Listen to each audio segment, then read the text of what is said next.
Chaya Tafshin Samach Tes. Now, in the past, we have made a point of working with words, simple words. Remember, we did Vayomer, Vayedaber. Once we did Zeh and Zos. We spent a lot of time on Tov, Kavod, different words. Well, today we're working with a really little word that comes up all the time, the word Kol. Okay, Kol, all. Perek Chaf Dalet Pasuk Aleph. Avram Zokein. Avram was old. Ba Bayamim advanced in days. Vashem Beirach es Avraham ba Kol. And Hashem had blessed Avraham in all things, in everything, Kol. However, immediately following this, you see Vayomer Avram el Avdo, Zakan Beso, he called his servant, the real a leader or the elder of his household, HaMoshel Bekol Asher Lo, the one who ruled over everything that was his, and he made him swear to go and find a wife for Yitzchak. So how could you say that Hashem had blessed Abraham with everything if he didn't even have a grandchild? He didn't even have a future. His wife wasn't married. I'm sorry, his son's wife. His son was not married. His son was not married. His son was an older single man. So there was still no future for Abraham. So what does Bakol mean? That's our question. How could you say everything when everything that a person wants, which is continuity, wasn't there? That's our basic question. And in general, this word kol crops up in regard to all three of the avos. You know, we say in davening, bakol in benching. Bakol, mikol, kol. HaKadosh Baruch Hu should bless us. Bakol in everything, mikol from everything, and kol with everything. And that is clearly a reference to Avram, Yitzchak, and Yaakov. Now we're going to look and see where each of these words, of these versions of kol, is associated with one of the avos. Here clearly is the reference to Avraham. This is the kol that we're talking about in association with Avraham. Hashem blessed Avraham bakol. Now, regarding Yaakov. Yaakov uses the word a few times, but the most important usage is in Perek Lamed Gimel. This is the definitive usage. Perek Lamed Gimel 33, Pasuk 11, Yud Aleph. This is with Esav when he has sent Esav all of the gifts, and he has met up with Esav on his return from Lavan's house. And he begs Esav to take from him all of the mincha, everything he has sent him. And he says, Kachnas berchasi, take all of my blessing. Because Hashem has given me a lot of free gifts. Ki chanani Elokim, Hashem has granted me so much. And v'kiyesh li kol, and I have everything. Vayiftzar bo, and he pressed him and he pushed him, and Esav took the gifts from Yaakov's hands. And Yaakov says, I have everything. And then there was a discussion about them traveling together, and Yaakov said, no, you go your way, I go my way, but take everything that I've given you because yesh li kol, I have it all. Now it's true. Yaakov had money. He had a family. He had the beginning of a future. But at the same time, how can a person say about their possessions, I have everything? He doesn't have everything that Esav has. There's a lot more in the world that he doesn't have. What does the word kol mean? Everything from my perspective, then it really doesn't mean anything. Yaakov uses the word 2 more times. And the meaning of those 2 times is learned from the meaning of this first time. So here's another example, Perek 28, which is Chaf Ches. Go back a little bit. Pasuk 22, Chaf Beis. When Avram is leaving to Lavan's house,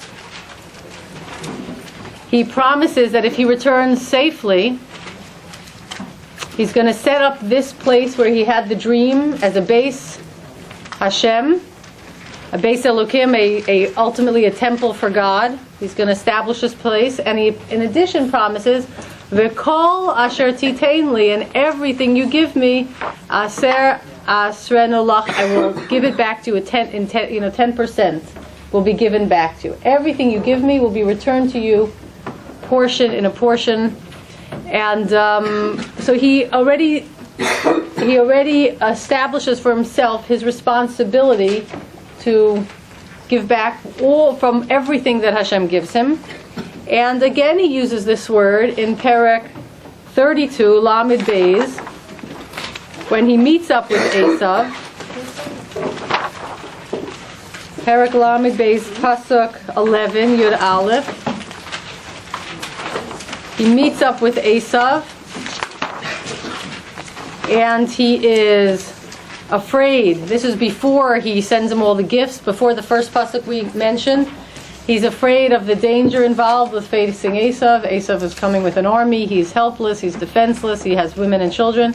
He needs a miracle, but he doesn't believe that he deserves a miracle. It says, Katanti mikol hachasadim. I am so small. In other words, I feel so unequal to all the chasadim and all the emes that you've done with me, because I just crossed the Yarden on the way when I left. I crossed just with my makel, and that word is going to come up again, a very important word. Ki b'makli avarti es hayarden hazeh. Just with my makel, I crossed this Yarden going over, and now I'm returning with so much, and therefore I don't necessarily deserve more chesed and more free gifts. I feel humbled by the amount I've gotten, and so he doesn't have the audacity to ask for a nace. Katanti mikol chasadim. So we have a pattern here. Number one, he promises that whatever he gets, he will give back. And then he says, I've gotten so much, I'm humbled by it. I started with just a makel, and now look at everything I have. My makel turned into this. My makel, that's important, turned into this. And then he says to Esav, take everything, because I don't need it. I have kol. I have it all. So there's a progression here. Now that's Yaakov. Yitzchak uses the word too. Yitzchak uses the word in Perek Chaf Zayin 27.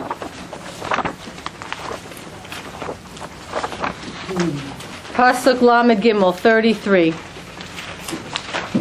This is in the episode where Yitzchak eats from the food that Yaakov prepares for him, and then Esav enters the room. Okay? So, Vayecharad Yitzchak charada gedola. Yitzchak trembles, this great fear overcomes him. Ad ma'od, overwhelming. And he says, who is this who brought me the food? Vayaveli, and he brought it to me. And he says, Va'ochal, and I ate. Mikol, from everything. B'terem tavo, before you came. And I blessed him. V'gam baruch yeh, and he shall remain blessed. So Yitzchak says, I ate from everything. He ate from everything.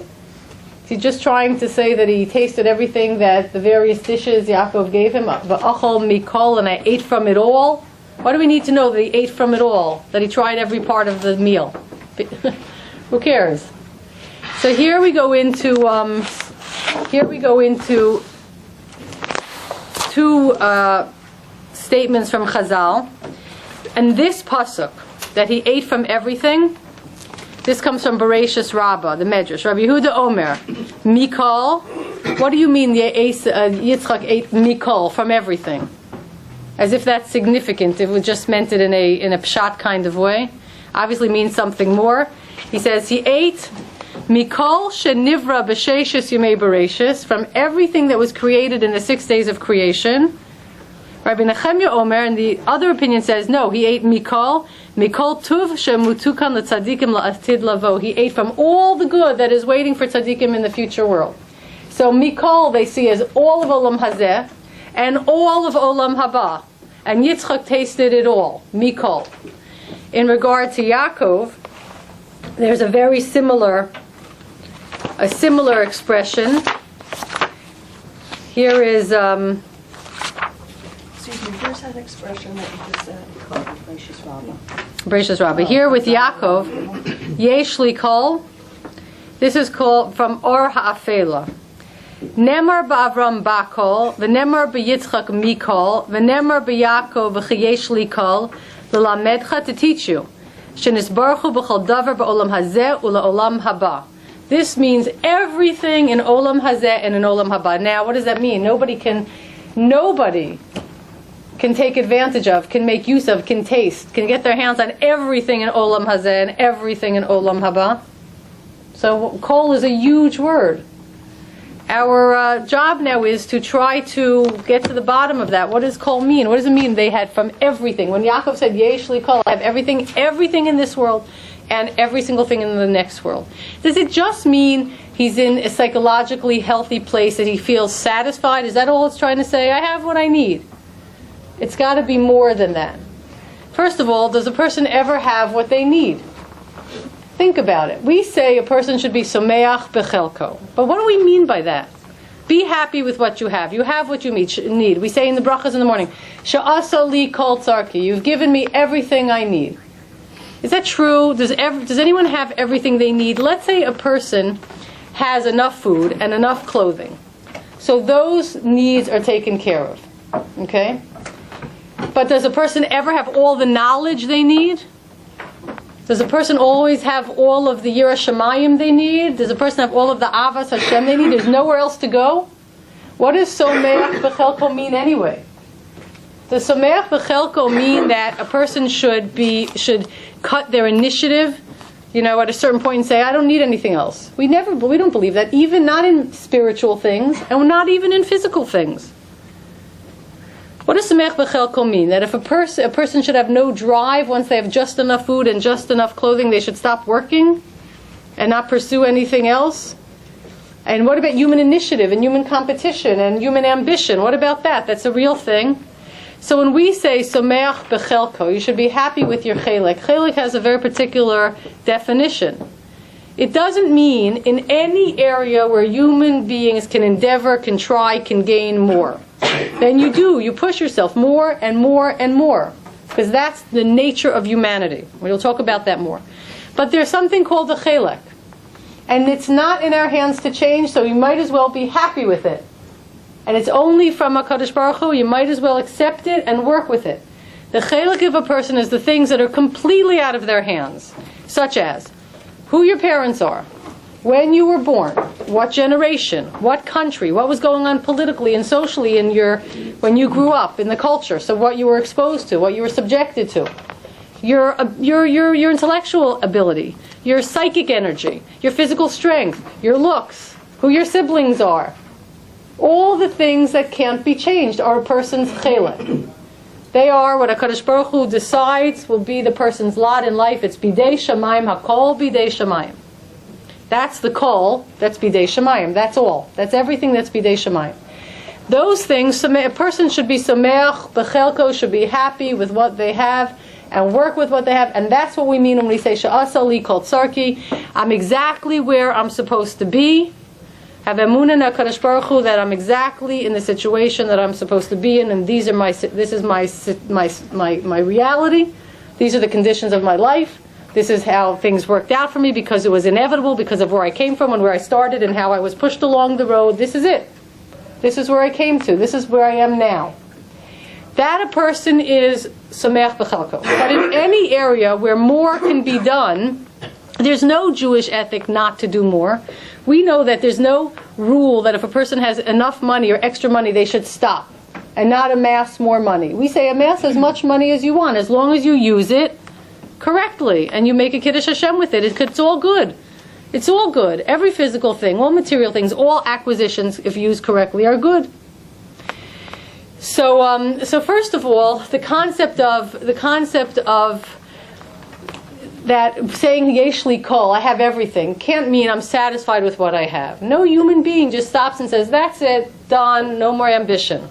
It's got to mean something more than that. So we go back, as Rav Tzadok always teaches, you go back to the first time the word appears. And that's its essential definition. And the first time we see the Shoresh Kol is all the way back in Bereshis, Perek Beis. Psukim Aleph and Beis. Vayachulu, that has within it the Shoresh, the word Kol. Vayachulu hashamayim v'ha'aretz. And the heavens and earth were completed. Kol here means done, finished, complete, total.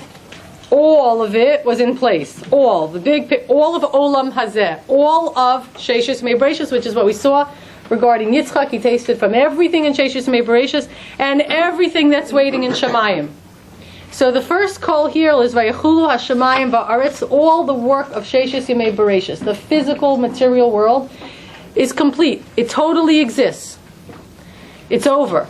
Then the word appears again. Vayichal Elokim Bayom Hashvi. And Hashem, what? Completed on Yom Hashvi?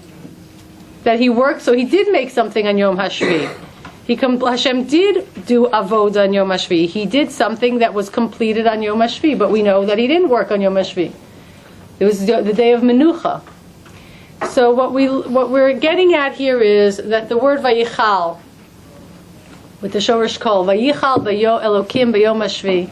So HaKadosh Baruch Hu did create something on the seventh day. Hashem created Menucha, but Menucha has a particular definition. But HaKadosh Baruch Hu invested the Yom HaShvi'i, the seventh day, Shabbos, with the quality of Kol. Kol doesn't only mean finish. Kol also means, like we say in Tehillim Pei Daled Gimel, Kolsa Nafshi. What does that mean? Kolta, like a kala. Kolta Nafshi, my nefesh is yearning for more, to go forward, to take the next step. Kolsa is also, the word kol also is a shoresh not of completed, but of just beginning, looking ahead, a void that is that needs to be filled, a yearning for something more. HaKadosh Baruch Hu invested the seventh day with the quality of kol. In other words, the seventh day is from Olam Haba. It's the day of the neshama. All the needs of the body are put to rest. We've talked about this. The 39 malachos divide up in three categories: the pursuit of food, clothing, and shelter. And when that's all done and set aside, and we're at peace, and we don't have to worry about those basic survival needs, then we can focus on the neshama. It comes to the fore. We also learn that there's a neshama yisera. What does that mean? So Ramban explains, Rav Hutner talks about this, and we've spoken about it in the past. The neshama yisera that Hashem created, so to speak, for us on Shabbos is a kli, same word kol, a kli, a vessel to receive. To receive what? To receive the tam of olam haba. So we have a whole bunch of meanings of the word kol. We have finished, we have yearning, and we have vessel that can be filled. A kli. That's the basic usage, kli. An empty vessel, something that can be filled, that has a void, that's still empty, not complete. Interestingly enough, there are some words in the Hebrew language which mean one thing and its opposite, such as uz is past and uz is future. Remember, uz yasher? We spoke about this. May uz bati al paro. Here too, kol is to complete. Kol is also lechalos, to yearn for more. A kli, empty, void, needs more, needs to be filled. So the world is made up of a dynamic that's constantly pushing against each other. We have the concept of the physical world and the completion of it all, and the concept of feeling full, and at the very same time feeling empty, incomplete, full of yearning for more, full of ambition. Now, if the sense of kolsa nafshi, Vayichal Elokim Bayom Hashvi, Hashem invested the seventh day with that type of kol, a desire, a kli kibul, a neshama that can receive its sense of olam haba, of schar, of what's good. That means that the essence, the spiritual essence of a person is not one that is done and finished and completed, like the Sheshis Yimei Bereshis, but the spiritual essence of the person is empty and yearning and there's a void, and wanting more, and looking forward, and never stopping. That's the essence of the neshama. It's not a bad thing that human beings have an unsatiable appetite. It's a good thing. It's built into the system. It comes from the neshama itself. By the way, remember we spoke about Rav Amiel and the whole concept of hakara, finding the awareness of Hashem from inside oneself, and we spoke about ani. One of the other things he speaks about is this. Where do all the yearnings come from? The desire for more knowledge, more perfection, the dissatisfaction with being mediocre or irrelevant, the desire to always take a next step, always produce something more, always be relevant. That yearning comes from the neshama, not from the body. Animals don't seem to have that feeling of yearning for more, dissatisfaction with what they have.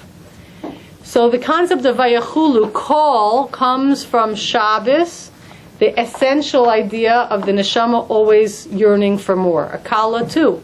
Akala is there's a sense also that a kala is a woman who enters a chuppah. She is ultimately going to be a kli, hopefully, a receptacle also to produce more, to be eventually, to have continuity through her. She's also a kli kibul, a vessel that needs to be has a void in a sense that has to receive and then of course give out. So if that's the essence of vayachulu, then what we're saying is that the person is hardwired. The person is preconditioned to have these yearnings. And our question now goes further. So where does it come from? Where does it come from?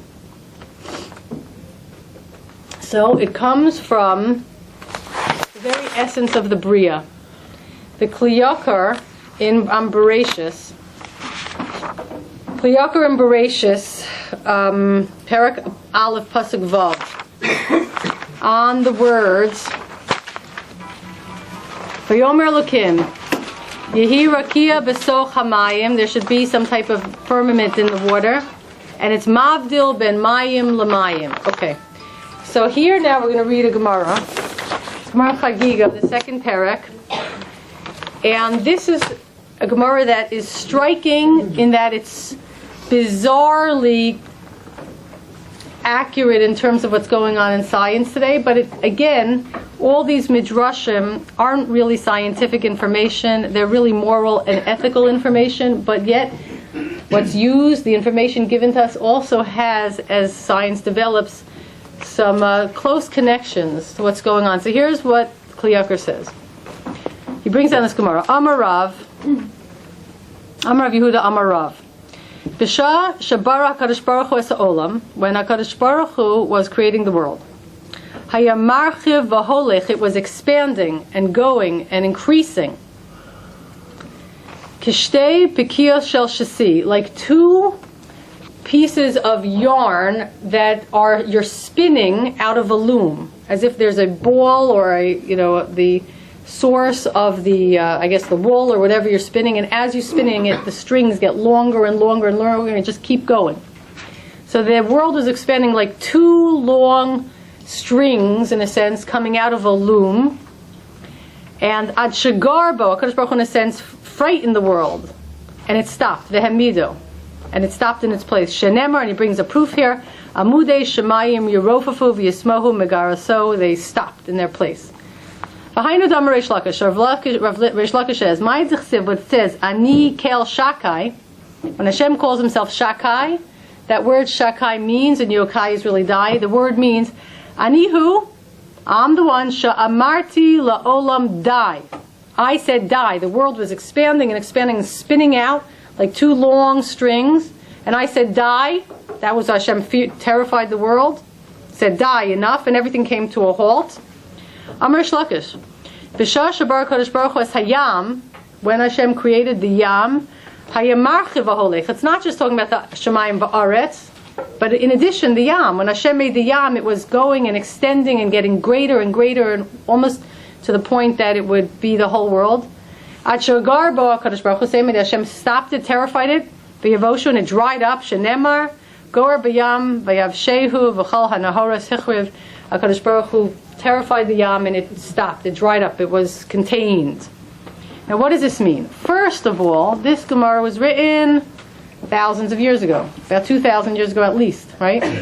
It's only recently that the concept of the expanding universe became popular. Once they decided that there actually was a moment of beginning, which they call the Big Bang, as if it was like some firecracker. It's kind of a silly way to refer to that moment of beginning. But in any case, from that moment of infinite density, when all of matter was contained in a spot of infinite density, which, right from that point on, scientists believe the universe is expanding. It's just rushing. All the galaxies are rushing away from each other at the speed of light, 186,000 miles a second, and it's expanding and expanding. Now, we don't know if it's still expanding or if it's stopped expanding, because we know that the light of the stars, of the distant galaxies, or even the closer galaxies, takes time to reach us. At 186,000 miles a second, and if a star is 100 million light years away, we are not going to see that light for a very long time. So therefore, we won't know if it's still in that position or it's somewhere else. In fact, the light we see today, based on calculation of how light travels, when you look up at the stars today, you're seeing the world as it looked in Sheshis Yemei Bereshis, because that's how long it takes the light to get to us. And there is light we won't even see it. It won't reach the world for a very long time. So we're not seeing the way things look now when we see the galaxies. We're seeing the way they looked when the light left those places, and that was too long ago to know if the world is still expanding or if it stopped. We don't know. But according to the Gemara, it was expanding and expanding, and Hashem said, die. Now, I don't know if this translates into scientific theory, and nobody would say, we know for sure the world is no longer expanding. But it certainly has moral and ethical overtones. The other bizarre thing is, I'm not a physicist, but I know a little bit, popular physics, a tiny, tiny bit. Stephen Hawking is one of the foremost physicists today who's working very hard on what's called the theory of everything. There are four main forces in the world. This we know: gravity, the electromagnetic forces, and what they call the weak forces, and the strong forces. And he believes, as do others, that there's one central rule that holds them all together. There's one rule that governs all forces in the world.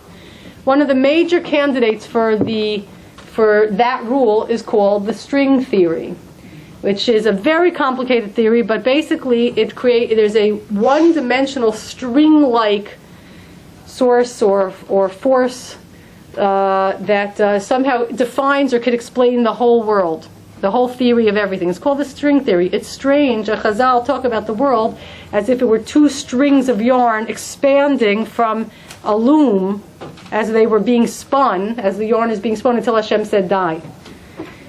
In any case, leaving the science alone, what does this mean morally and ethically? So the Kli Yakar says what this means is that man is called Ish, right? He says that's in the Shorosh Tevos for Aretz, Yam, and Shamayim. That man is made out of the basic elements, Guf, from the land and the water. Hashem, right, made like a mud, so to speak, whatever this means. And the Neshama from the heavens. And we know the two strings were the heavens and the earth that were expanding and expanding and expanding till Hashem said stop. So man, made in a sense from the same elements as heaven and earth, also by nature is expansive, knows no limits, doesn't want to stop, is yearning for more and more and more. In every area, man is always yearning for more. Man is not satisfied.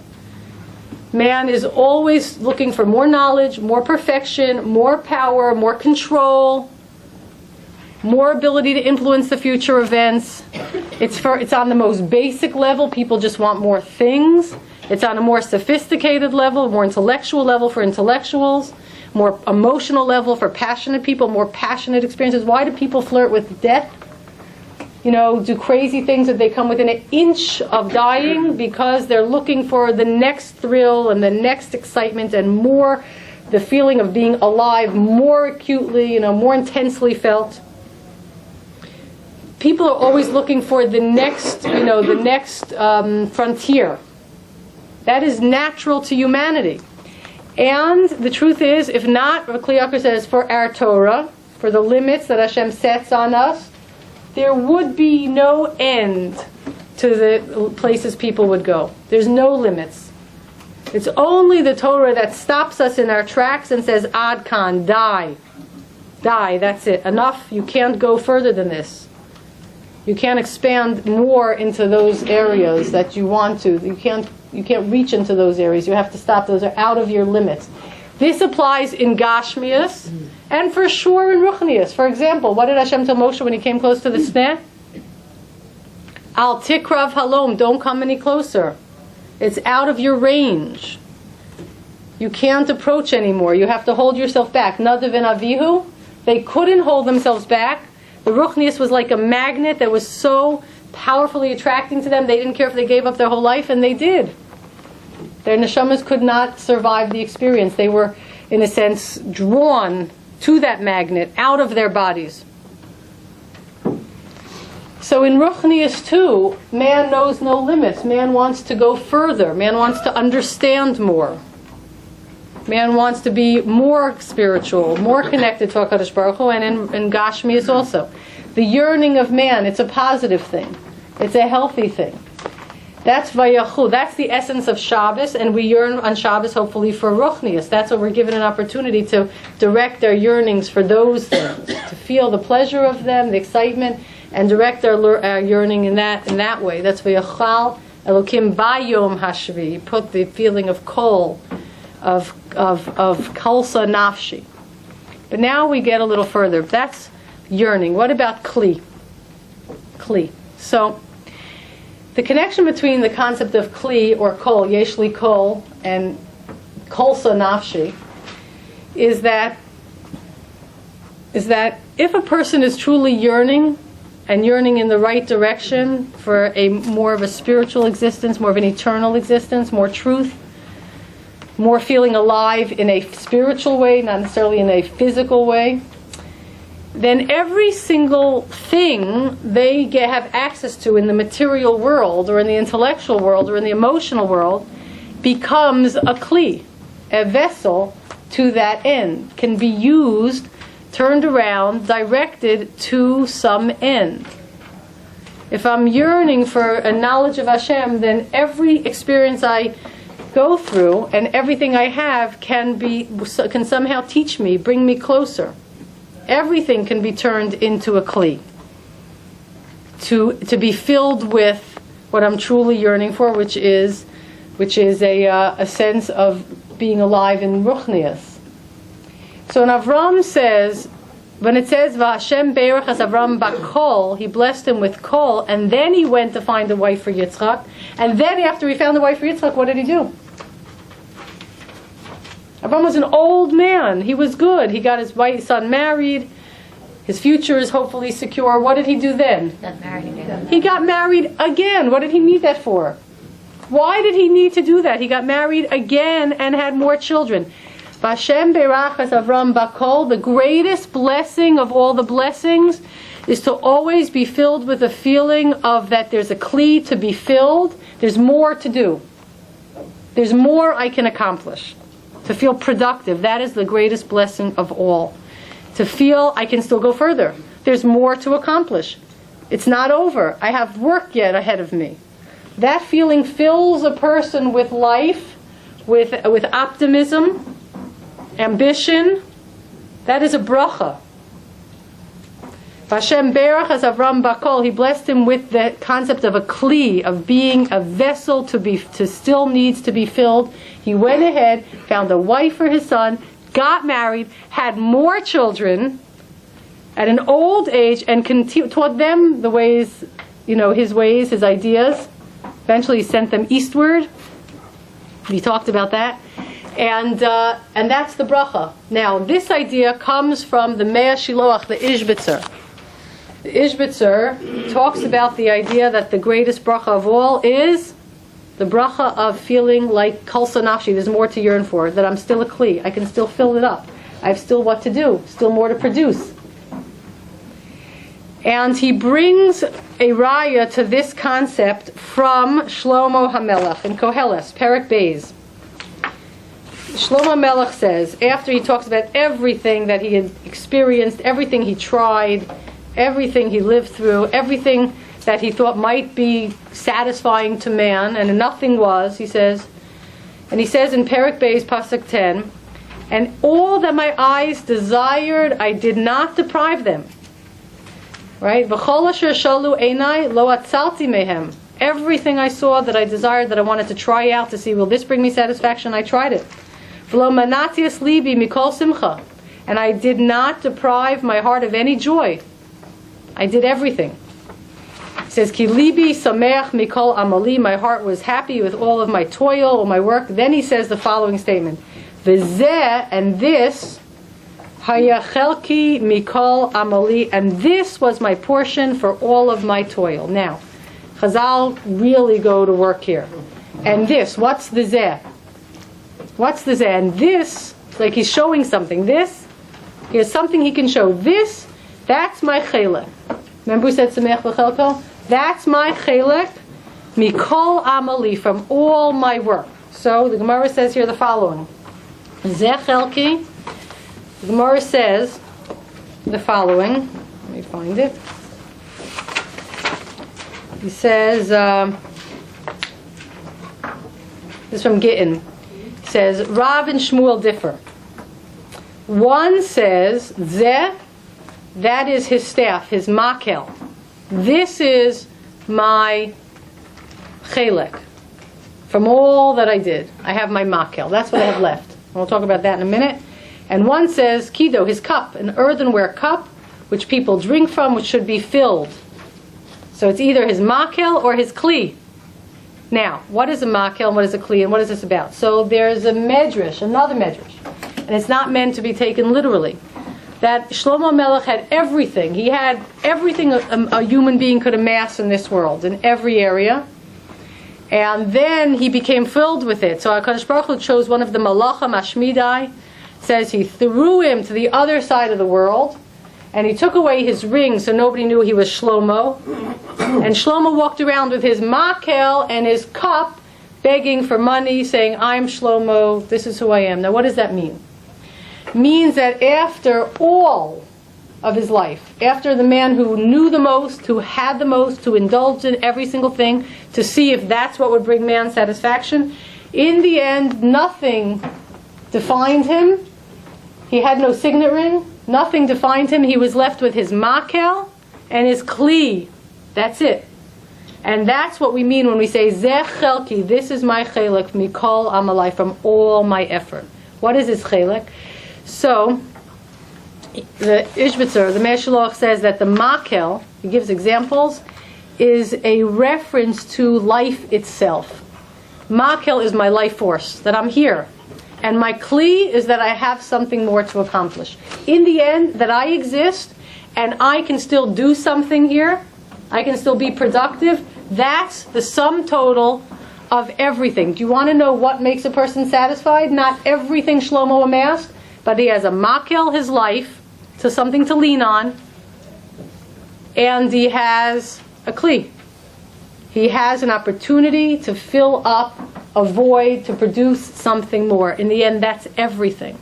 And we know psychologically that's 1,000% true.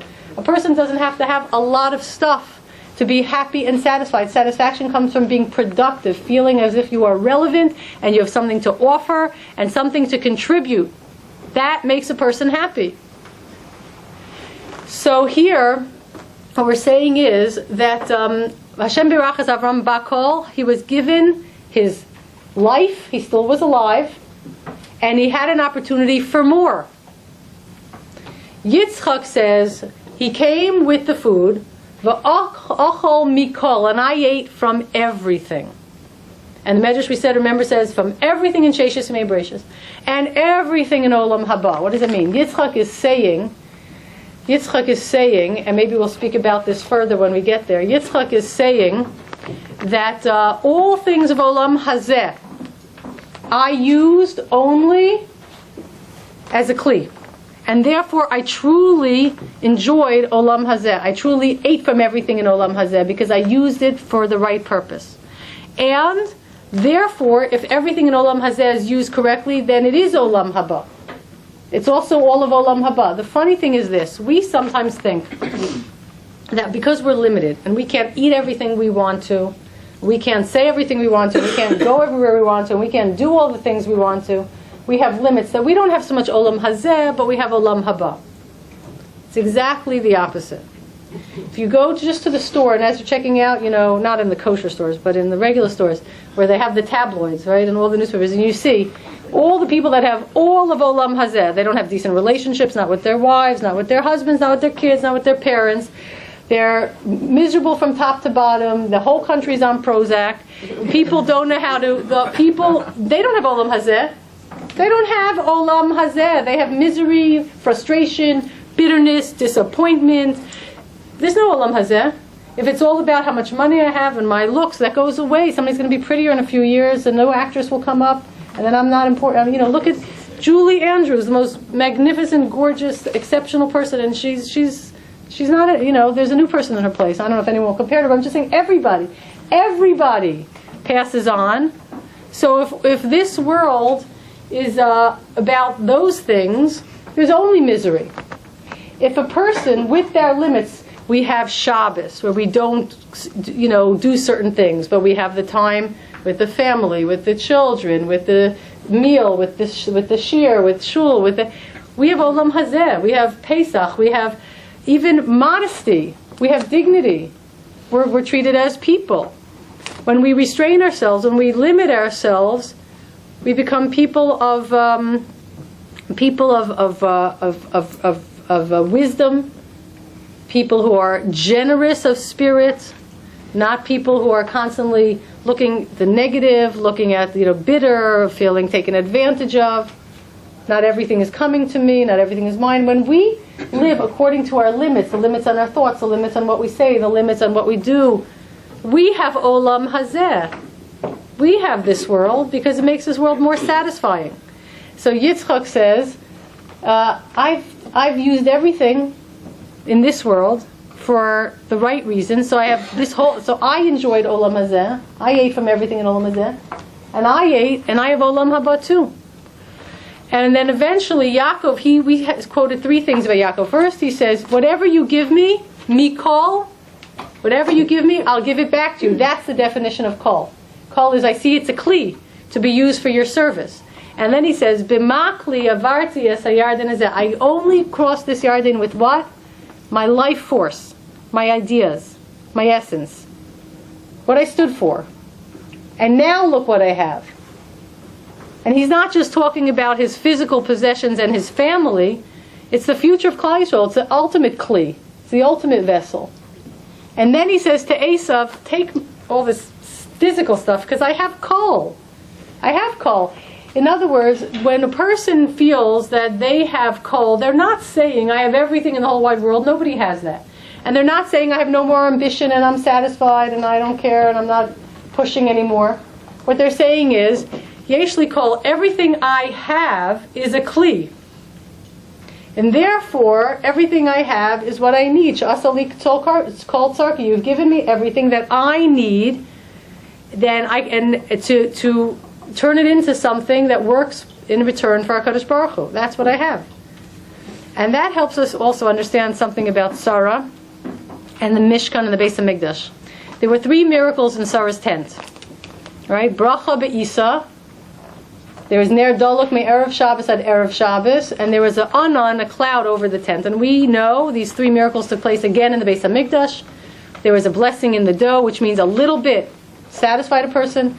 The candle burned all week, the menorah, and because of the Mizbeach HaZahav, the Ketoras Mizbeach, there was an anan. And we know also that these three miracles were in response to three mitzvahs that Sarah kept. The Neira Shabbos was the light that burned.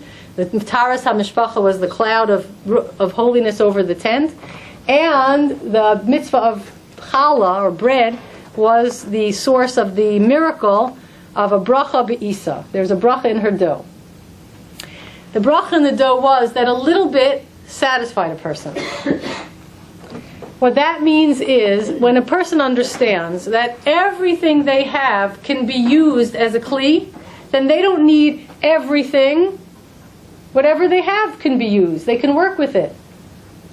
So that person is satisfied with a little. There's a bracha be'isa. There's a bracha in the dough. The dough really means the bread. The bread is a staple of life, material things, physical things, existence. Things we need to survive physically. The bracha is built into the attitude. If everything's a kli, I don't need more kalim to serve Hashem. Whatever I have can be used to serve HaKadosh Baruch Hu. This is what I have. This will be channeled in the right direction. This will bring a Kiddush Hashem. If I don't have 1,000 other things, let someone else make a Kiddush Hashem with the things they have, and I'm working with the things I have. So there's a bracha be'isa. So that's what we say when we bench after we've eaten. We invoke these bakol, mikol, kol, and we understand that when we eat, which is a symbol for just in general satisfying ourselves physically, that the bracha comes from the attitude in the head, from a knowledge that everything is kol. If a person knows everything's a kli, and there's always a sense of kol sa nafshi, my heart is yearning, I can still do, I can still produce, then the person has a bracha, and the person is satisfied. V'achalta v'savata, person is satisfied with their situation, with what they have to work with. And then we get back to the last point, which is vayachulu hashamayim v'aretz, and the heavens and earth were completed. In the end, if a person works with the idea of I'm yearning and I'm a kli and I can work with what I have and everything is a new opportunity, then truly that person has completely used what Hashem has created in Sheshis May Bereshis. They've really eaten from this world and from the next world. They have Olam Hazeh and they have Olam Haba. Esther, do you mind repeating that last part? I can't repeat it. V'yechul hashamayim va'aretz means that it was completed. There is a sense of it's done. The work is done. It played its role. A person, we said, that sees everything as an opportunity, everything as a vessel, as a kli, is filled with a constant desire to go one more step, try something new, produce something more, add something new to the world, make another impact. Then that person can truly be said to have completely taken advantage of whatever they have in this world, Olam Hazeh, the completion of Shamayim Va'aretz.